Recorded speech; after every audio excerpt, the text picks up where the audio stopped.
యాకోబు రాసిన పత్రిక 5వ అధ్యాయం 13వ వాక్యం నుంచి కొన్ని వచనాలు చదువుకుందాం. యాకోబు రాసిన పత్రిక 5వ అధ్యాయం 13వ వచనం చదువుతున్నా. మీలో ఎవనికైనానో శ్రమ సంభవించినా అతడు ఏం చేయాలి? శ్రమలో వచ్చారా? ఎవరికైనా శ్రమ సంభవించినా అతడు ప్రార్థన చేయాలంతే. శ్రమ వచ్చినప్పుడు దేవుని బిడ్డలు ఏం చేయాలి చెప్పండి? ప్రార్థన చేయాలంతే.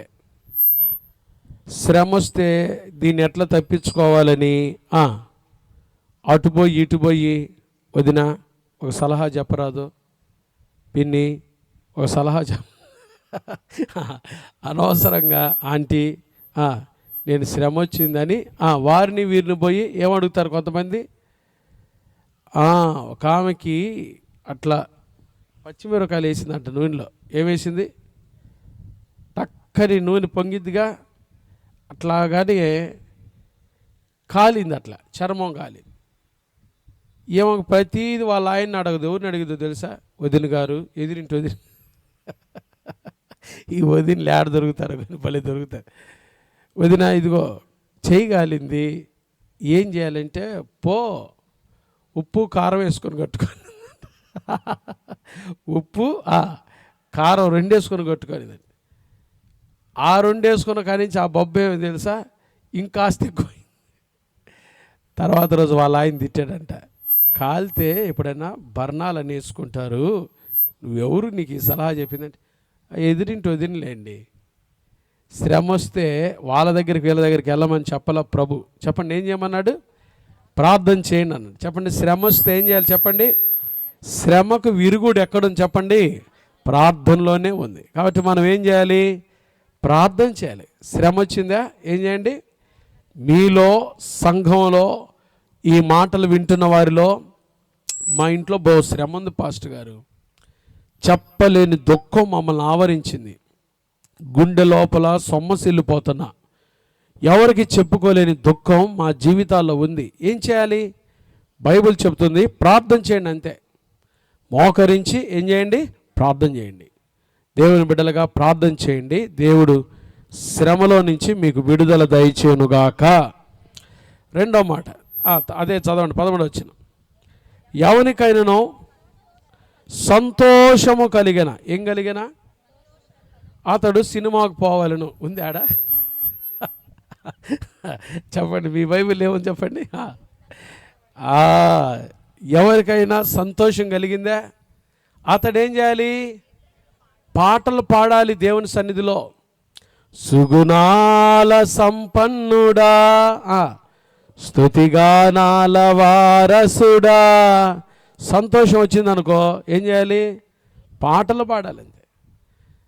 నేను ఈరోజు సంతోషంగా ఉన్నానండి, అయితే కొత్తగా ఏదో సినిమా రిలీజ్ అయిందంటే పోయిద్దామా?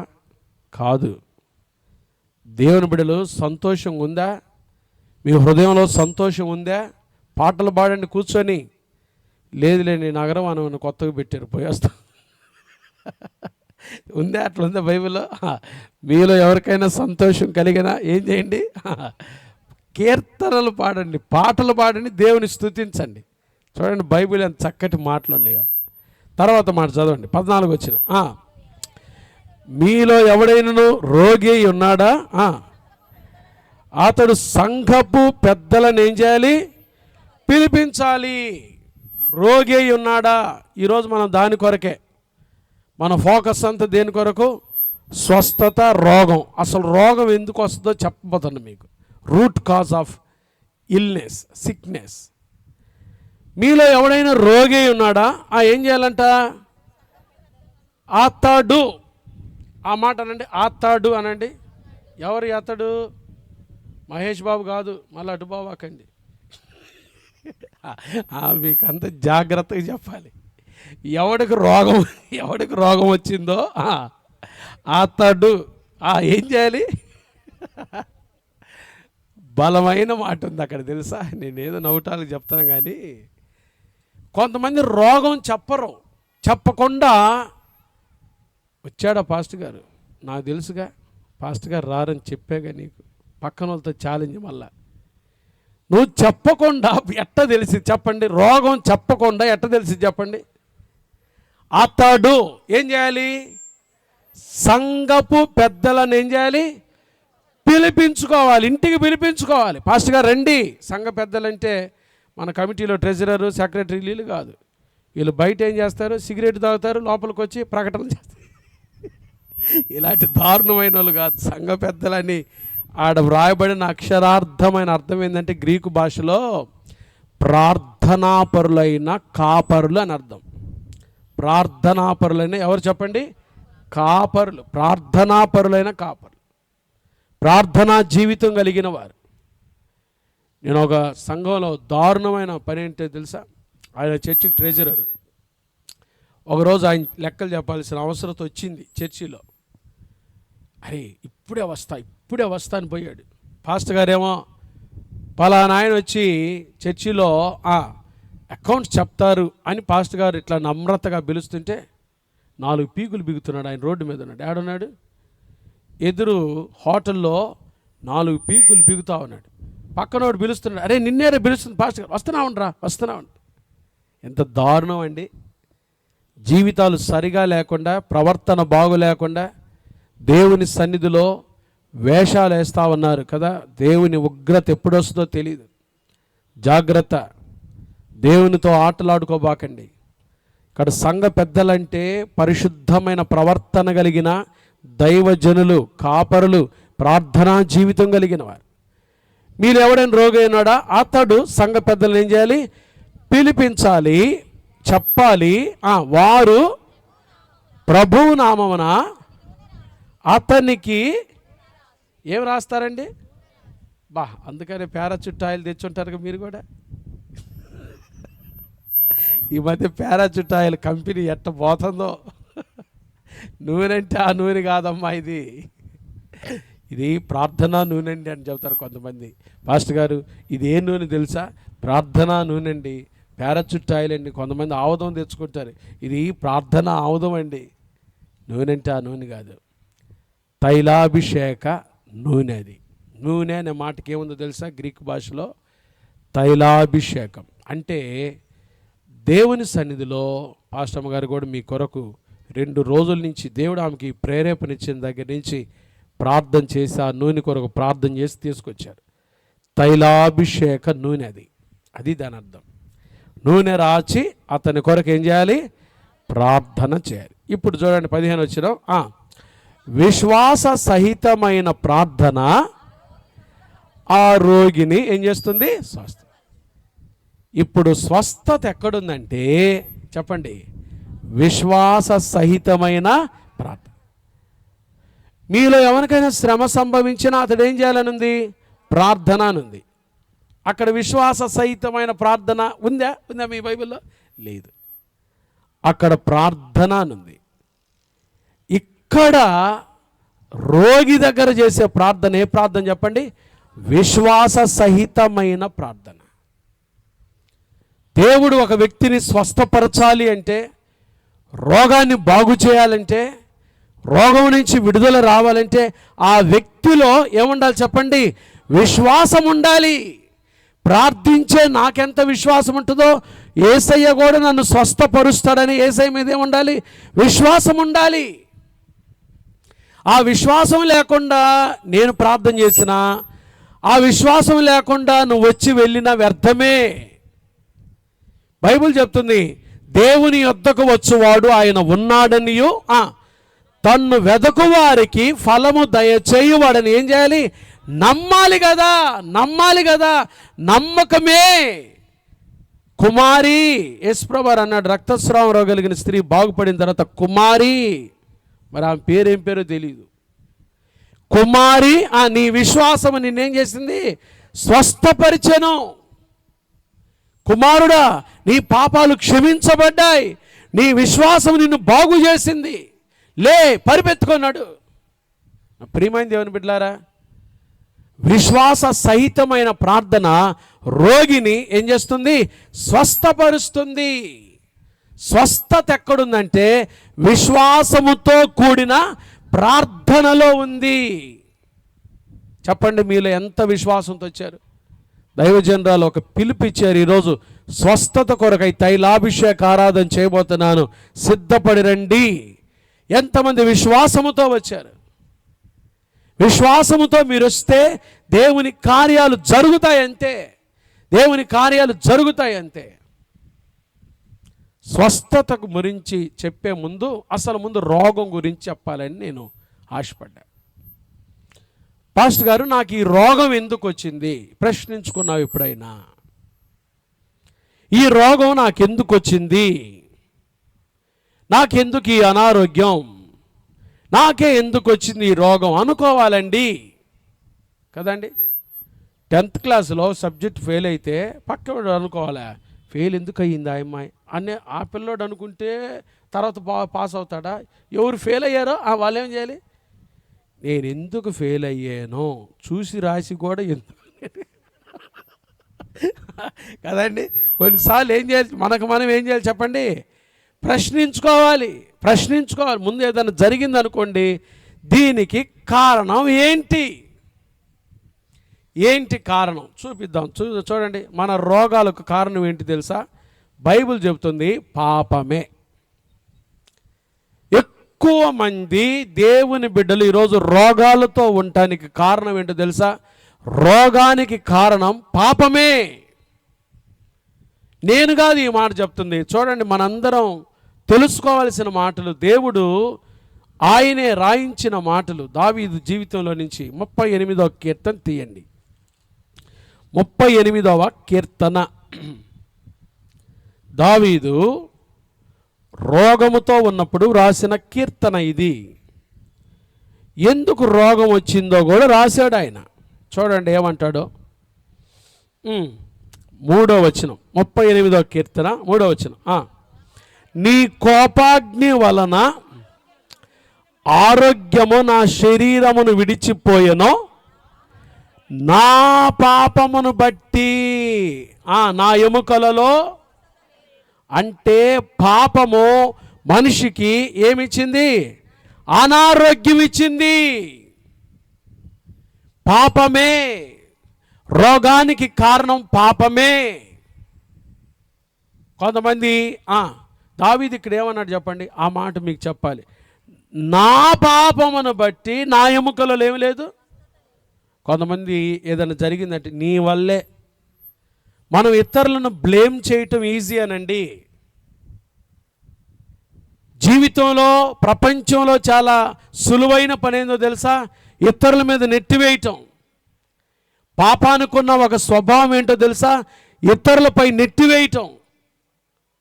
ఆదామా, దేవుడు అడిగాడు, ఆదామా నువ్వెందుకు పాపం చేసావు? ఆదామా నువ్వెందుకు తిన్నావు అంటే ఆదాం ఏం చెప్పాలి? అయ్యా తప్పైపోయిందయ్యా అంటే అసలు ఎంత బాగుండేదో. ఏం చేశాడు తెలుసా ఆదాం ఏం చేశాడు చెప్పండి ఫ్రెండ్స్? ఏం చేశాడు? నీవు అన్నాడు, పార్టీ పెట్టాడు. నీవు దేవుని ఒక పార్టీ పెట్టాడు. నాకు ఆదాం ఒక పార్టీ అయిపోయాడు. ఈ స్త్రీ 3 పార్టీలు వచ్చింది. చూసారా? దేవుడు అడిగిన వెంటనే ఆదాము తప్పు చేసిన, తిన్నావు కదా నువ్వు తప్పు చేసి అవ్వ మీద నెట్టేయటం ఏంటి? పాపం యొక్క స్వభావం అది. పాపానికి ఉన్న స్వభావం ఏంటో తెలుసా? తోటి వారి మీద నెట్టేస్తాం. ఇట్ ఈజ్ ఈజీ అనమాట టు బ్లేమ్ అదర్స్. ఇంకా భర్త నోరు లేనోడు ఏం చేస్తాడు? మెల్లకుండా పడతాడా? అంతేగా ఇంకేమో అంతేగా.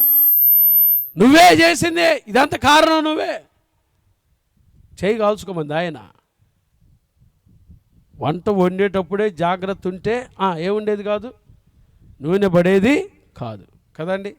చేయి కాల్చుకోమంటాడా? వేడి అప్పడాలు వేసి అమ్మ అన్నాడే కానీ చేయి కాల్చుకోమ్మా, కాల్చుకొని మరి అప్పడాలు చేసి అమ్మా అన్నాడా? చూసారా?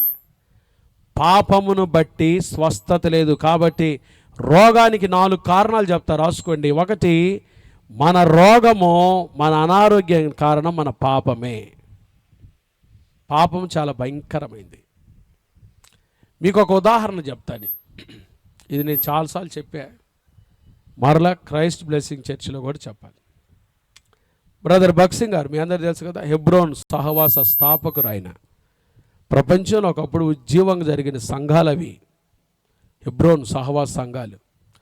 బ్రదర్ భక్సింగ్ గారు దైవజనుల్ని గృహప్రవేశానికి పిలిచారంట. గృహప్రవేశాన్ని ఆయన గృహప్రవేశానికి వెళ్ళారు, ప్రార్థన చేస్తున్నారు ఆ ఇంట్లో వాళ్ళ కోసం. ఒక నాయకుడు వచ్చాడు, రాజకీయ నాయకుడు వచ్చాడు ఆ ఇంటికి. అదే ఇంటి ఓపెనింగ్కి ఎవరు వచ్చారు చెప్పండి? హైదరాబాద్లో ఒక రాజకీయ నాయకుడు, ఫేమస్ రాజకీయ నాయకుడు వచ్చి, రే భక్సింగ్ ఇట్రా అన్నాడంట. ఆయన భక్సింగ్ గారిని పట్టుకుని ఏమన్నాడు? రే భక్సింగ్ ఇట్రా అన్నాడంట. భక్సింగ్ గారు అండి, నేను ప్రార్థన చేస్తున్నానండి, ఐఎమ్ ఇన్ ప్రేయర్స్ అంటే మరలా రే భక్సింగ్ ఇట్రా అన్నాడు. భక్సింగ్ గారు చాలా వినమ్రుడై ఆ మాటకి తగ్గించుకొని దగ్గరికి వెళ్ళాడంట. దగ్గరికి వెళ్తే తన శరీరంలో ఒక అవయవాన్ని చూపించి, నువ్వు దీంతో సమానవరా నాకు అన్నాడంట. నువ్వు నాకు దీంతో సమానవరా అన్నాడు. అక్కడే మోకరించి భక్సింగ్ గారు ప్రార్థన చేసి ఆ ఇంట్లో వాళ్ళకి వెళ్ళొస్తానమ్మా అని చెప్పేసి వెళ్ళిపోయాడు. భక్సింగ్ గారు చనిపోయారు. సరిగ్గా 10 సంవత్సరాలకి ఈ నాయకుడు, మంచి పేరు ప్రఖ్యాతుల్లో వచ్చిన ఈ నాయకుడికి ఏ శరీరంలో భాగమైతే చూపించి నాకు దీంతో సమానం అన్నాడు, అతను భయంకరంగా రోగంతో కొట్టుమిట్టాడుతా అపోలో హాస్పిటల్లో కేకలేస్తున్నాడంట. డాక్టర్స్కి అర్థం కాలేదంట. భక్సింగ్ గారు నన్ను క్షమించయ్యా, భక్సింగ్ గారు నన్ను క్షమించయ్యా, భక్సింగ్ గారు నన్ను క్షమించయ్యా. డాక్టర్స్కి అర్థం కాలేదంట. ఏంది ఆయన క్షమించేది? ఏందయ్యా? నేను ఇట్లా అన్నానండి, నేను ఆయన ఇట్లా అన్నానండి, దైవజనుని పట్టుకుని ఇట్లా అన్నానండి, నా పాపమే నా భయంకరమైన అనారోగ్యానికి కారణం. నా ప్రియమైన దేవుని బిడ్డలారా, పాపము చాలా భయంకరమైనది. పాపము ఏదైనా పాపమే. పాపంతో దేవుని బిడ్డలు రాజీ పడకూడదు. అబద్ధము పాపమే, వ్యభిచారము పాపమే, జారత్వం పాపమే కదండి. పెళ్ళి కాకముందు చేసే పాపాన్ని జారత్వం అంటారు, ఫార్నికేషన్ అంటారు. జారత్వం పాపమే, పక్కనోడిది ఏదైనా ఆశించినా పాపమే, దొంగతనము పాపమే, ఎవరిదైనా మోసంతో దొంగిలించుకున్న పాపమే, ఏదైనా చెయ్యకూడదు చేసిన పాపమే, చూడకుంది చూసిన పాపమే. పాపానికి రాజీ పడబాకండి. నా పాపమును బట్టి నా ఎముకలలో స్వస్థత లేదని దావీదు యథార్థంగా దేవుని సన్నిధిలో ఒప్పుకుంటున్నాడు. ఈ ఉదయకాలం కూడా దేవుడు నీ రోగానికి స్వస్థత ఇవ్వాలంటే ప్రభు దగ్గర ఒప్పుకోవాలి. పాపము చాలా భయంకరమైనది. దేవుని సన్నిధికి వస్తూ దేవుని మాటలు వింటూ ఇంకెంతకాలం ఒప్పుకోకుండా విడిచిపెట్టకుండా ఉంటావు, పాపాన్ని దేహంలో దాచిపెడతావు. మన అనారోగ్యానికి కారణం పాపమే. ప్రియమైన దేవుని బిడ్డలారా, కొంతమంది ఏమనుకుంటారు, దేవుని సన్నిధికి వస్తా నేనేమంత భయంకరమైన వ్యభిచారం చేసేవాడు పాపియే. దేవుని మందిరంలో అననీయ సప్పీరాలు చేసిన అబద్ధము పాపమే. అక్కడికక్కడే చనిపోయారు. దేవుని సేవకులను పట్టుకొని దూషించిన పాపమే, దైవజనులకు వ్యతిరేకంగా మాట్లాడిన పాపమే. పాపమే. దేవునికి ఇవ్వాల్సింది ఇయ్యకపోయినా పాపమే. దేవుని మందిరానికి వస్తూ దేవునికి ఇవ్వాల్సిన దశంభాగం దొంగిలించిన పాపమే. ఆ పాపమును బట్టి నా ఎముకలలో స్వస్థత లేదు. మన రోగానికి కారణం ఏంటో తెలుసా? మొదటి కారణం, రోగానికి కారణం, అనారోగ్యానికి కారణం పాపం వలన అనారోగ్యం. ఈ పాపం ఇంకా ఏం చేసిందో చూడండి. 4వ వచనం చదవండి, 38వ కీర్తన 4వ వచనం. నా దోషములు నా తల మీదుగా పొర్లిపోయినవి, నేను మోయలేని బరువు. చెప్పండి, ఏం బరువు అంటాయి? పాపము అణిచివేస్తుంది కూడా. ఒకటి అనారోగ్యం కలుగు చేస్తుంది, రెండోది మోయలేని బరువు. ఈ రోజులో ఎవరిని చూసినా స్ట్రెస్ అండి. మోయలేని బరువు మోయమని ప్రభు చెప్పలేదు. నా కాడి సులువు, నా భారము తేలిక అన్నాడు యేసయ్య. మీ మీద నా కాడి ఎత్తుకొని నా కాడి మోయటానికి నేను మిమ్మల్ని పిలుస్తున్నా. నా కాడి చాలా తేలిక. మోయలేని బరువు మోస్తున్నావు అంటే నువ్వు ఎక్కడో పాపంలో ఉన్నావు కదండి. పాపంలో ఉన్నవాడు అణిచివేతలో ఉంటాడు కదండి. ఈ రోజుల్లో ఒక కుటుంబాన్ని మెయింటైన్ చేయటమే కష్టం. కానీ ఈ పాపం చేసేవాడికి ఆ సందులో ఒక కుటుంబం, ఈ సందులో ఒక ఆమె, ఆ ఇంటికాడ ఒక ఆమె, చూడండి వాడికి నలుగురు సమాధానాలు చెప్పుకుంటూ తిరిగా. అదేమైంది? అది మోయలేని బరువు, మోయలేని బరువు, మోయలేని స్ట్రెస్ అనమాట. అణిచివేస్తుంది పాపము, అణిచివేస్తుంది కదండి. ఇంటర్మీడియట్ రిజల్ట్స్ వచ్చినాయి. ఎదురు కాలనీ అక్క చూస్తూ ఉంటుంది, వీడి పేపర్ తెచ్చుకుంటూ ఉంటాడు. నానా పాస్ అయ్యావా? ప్రేమతో అడుగుతారు కాలనీ వాళ్ళు కాబట్టి.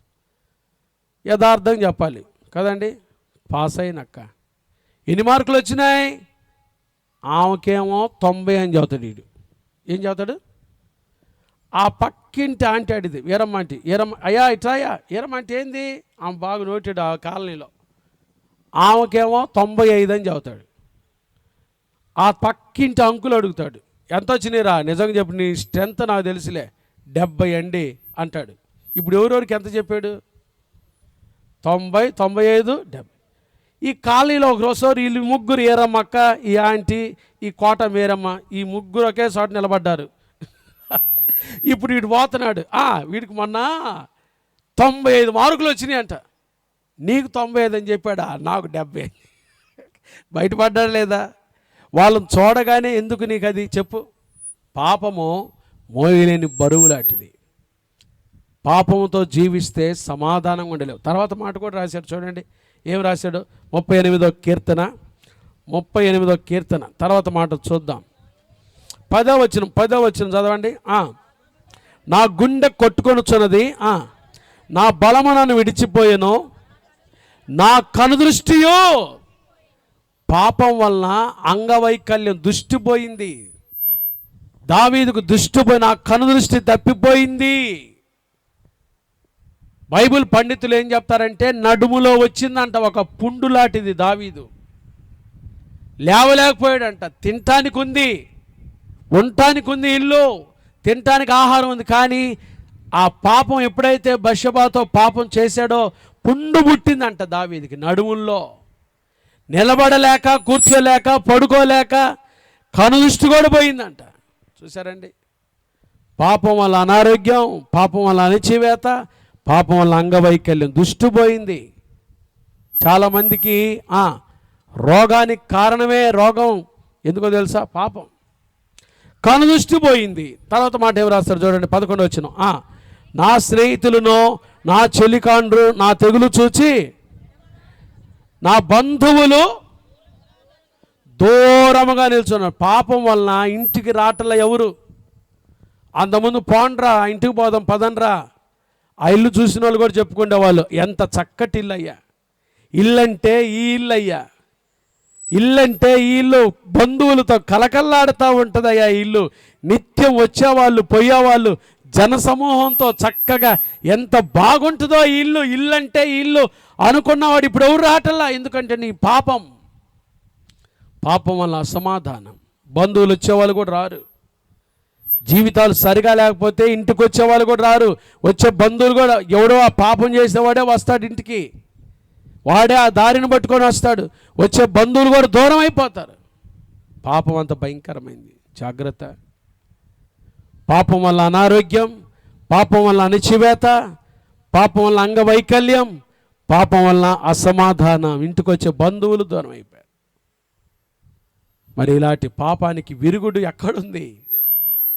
ఈ పాపాన్ని జయించలేవనే, ఈ పాపం నుంచి నీకు నాకు విడుదల ఇవ్వటానికే 2024 సంవత్సరాల క్రితం ప్రభువైన యేసుక్రీస్తు వారి లోకానికి వచ్చి, ఆయనే మన కొరకు సిలువలో పాపముగా చేయబడి, ఆయన సిలువలో కార్చిన ప్రశస్తమైన రక్తము ద్వారా, ఆయన పరిశుద్ధుడు కాబట్టి ఆయన కార్చిన రక్తము ద్వారా, ఆ రక్తాన్ని నువ్వు ఎప్పుడైతే ఆశ్రయించావో, పాపం వల్ల వచ్చు జీతం ఆ మరణం నుండి, ఆ అంగవైకల్యం నుండి, ఆ అనారోగ్యం నుండి, ఆ భయంకరమైన అణచివేత నుండి, అసమాధానం నుండి నీకు నాకు విడుదల ఇవ్వటానికి యేసు ప్రభువు ఈ లోకానికి వచ్చి పాపముగా చేయబడి, పాడతాం కదా మనం, 10,000లోన అతి సుందరుడు రూపునే కోల్పోయెను, ఆ 10,000లోన అతి కాంక్షణీయుడు రూపునే కోల్పోయెను. నీ కొరకు నా కొరకు పాపము ముద్దయ్యాడేసయ్యా. పాపముగా చేయబడి, ఆయనలో పాపం లేదు, కానీ ఆయన మన పాపమంతా సిలువలో మోసి పాపిగా మా పాపముగా చేయబడి కదండి, ఆయన సిలువలో కార్చిన ప్రశస్తమైన రక్తము ద్వారా నీ పాపం నుంచి నా పాపం నుంచి ఏమిచ్చాడు? మనకి విడుదలిచ్చాడు కదా. యేసు రక్తము ఇప్పుడు మనకి ఏం చేస్తుంది? ప్రతి పాపము నుండి మనల్ని ఏం చేస్తుంది? పవిత్రులనుగా చేస్తుంది. యేసు రక్తములో మనం శుద్ధులుగా చేయబడినప్పుడు నీ పాపం నుంచి విడుదల. ఎప్పుడు పాపం నుంచి విడిపించబడతావో తక్షణమే రోగం నుంచి కూడా ఏం కలుగుతుంది? స్వస్థత కలుగుతుంది. పాప క్షమాపణ లేనిదే రోగికి స్వస్థత లేదు.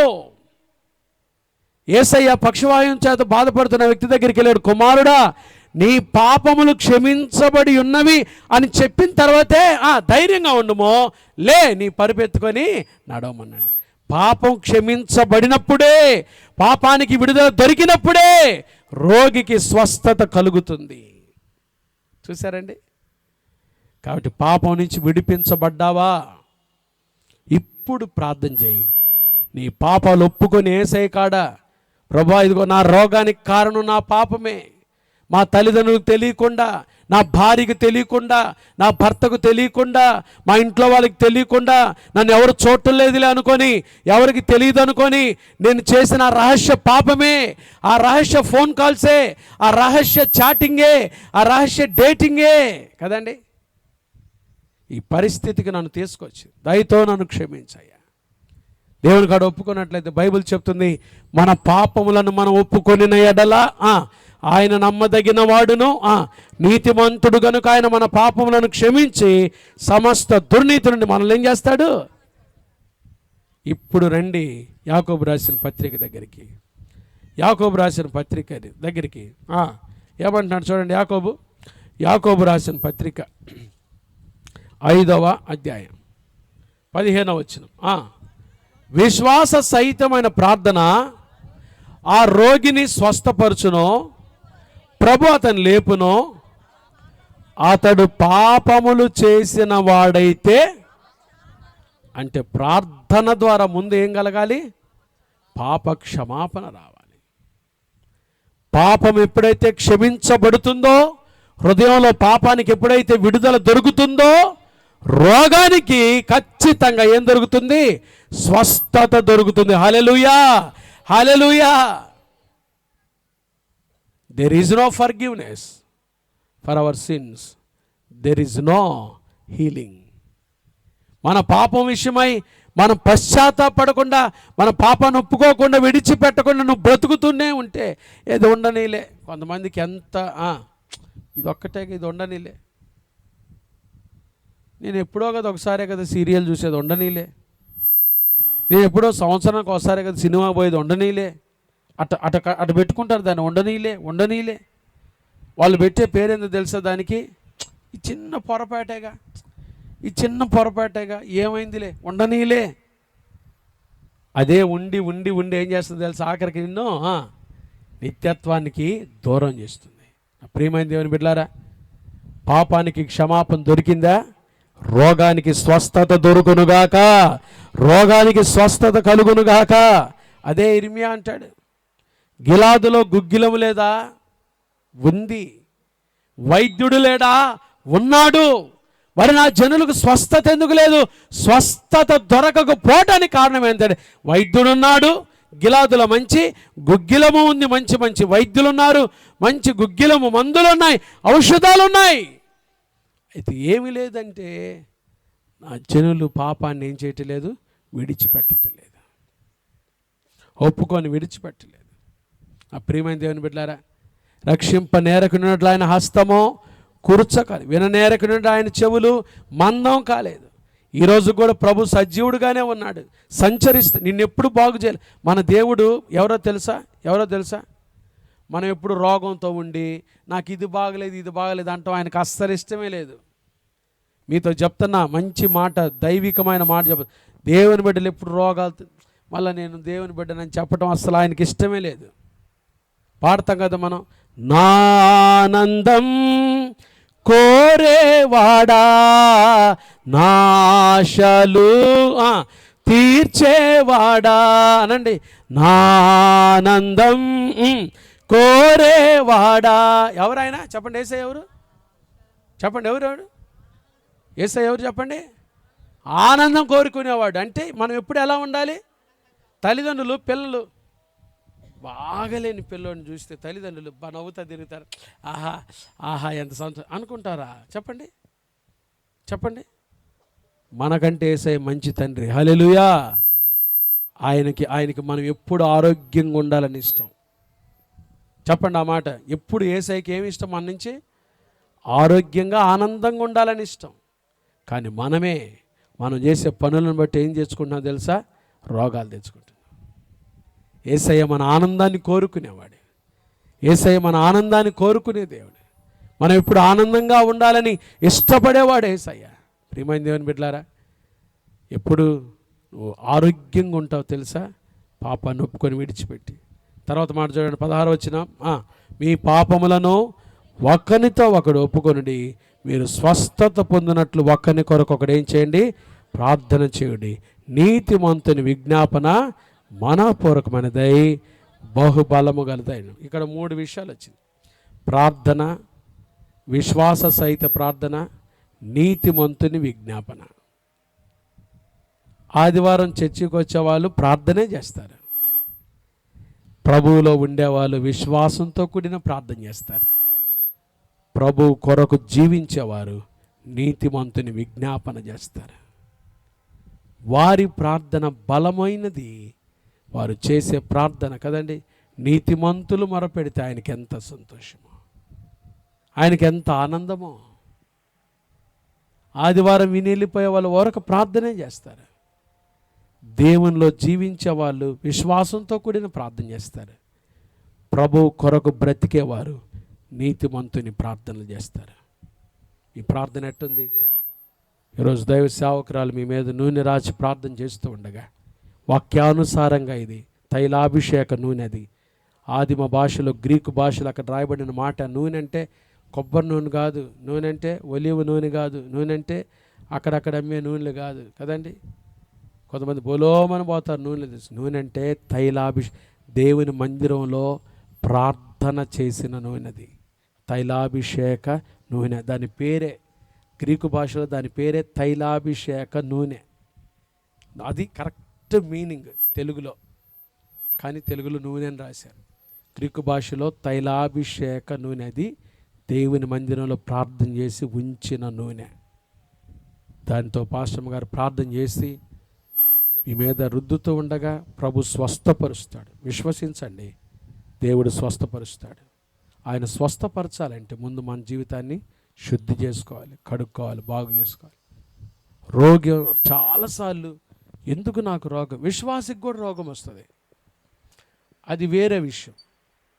దేవుని బిడ్డలకు రోగం వస్తుంది ఎందుకంటే శ్రమ కొరకు రోగం వస్తుంది, దేవుని మహింపరచడానికి రోగం వస్తుంది.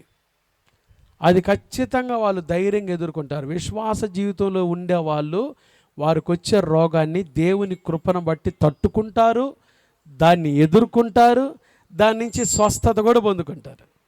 ఎందుకంటే విశ్వాసులకి దేవుడే ఆధారం, దేవుడు వదిలిపెట్టాడు కాబట్టి. కానీ రోగం చాలా మట్టుకు రోగానికి కారణం ఏం చెప్పండి? మన అనారోగ్యమే. కాబట్టి ఇంతవరకు చాలు. దేవుడు ఖచ్చితంగా ఈ ఉదయకాలం ఈ ఆరాధనకు వచ్చిన మనందరికీ, లైవ్లో చూస్తున్న వారికి ఈ తైలాభిషేక ఆరాధన ద్వారా స్వస్థపరచాలని ప్రభు ఆశపడుతూ ఉండగా ప్రార్థన చేసుకుందామా? ప్రభు సన్నిధిలో, ప్రభువా, ఎక్కడైనా నీకు విరోధమైన తప్పులు ఏదైనా నేను చేస్తున్నానా, విరోధమైన బ్రతుకు ఏదైనా నాలో ఉందా, మనల్ని మనం సరి చేసుకుంటూ అడుగుదాం దేవుణ్ణి. ప్రభువా, నన్ను క్షమించయ్యా, దయతో నన్ను క్షమించు, నా జీవితాన్ని బాగు చేయి, నా బ్రతుకును బాగు చేయి తండ్రి. మందిరానికి వస్తున్నాను కానీ ఇంకా అయ్యా నా రోగాన్ని కారణం నేను తెలుసుకోలేకపోతున్నాను. ఎందుకు నేను ఎప్పుడు నేను అనారోగ్యంతో ఉంటున్నాను?